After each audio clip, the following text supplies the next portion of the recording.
আজ আমি আপনাদের দেখাবো এই নর্মাল ফ্লাওয়ারটিকে আমি কিভাবে 3D ফ্লাওয়ারে রূপান্তরিত করলাম।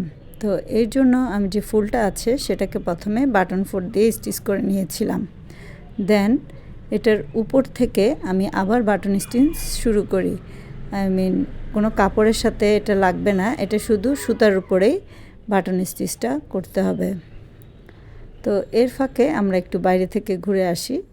দেখেন কোকো আর পুসি মিলে রোদ পোহাচ্ছিল, আমিও ওই সুযোগে একটু ভিডিও করে নিলাম। আবার চলে আসলাম কাজে।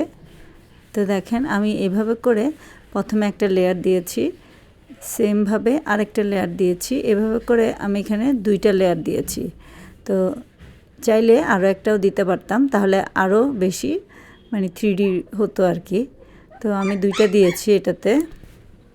তো দেখেন দেওয়ার পরে এটা পুরো 3D ফ্লাওয়ার হয়ে গেছে।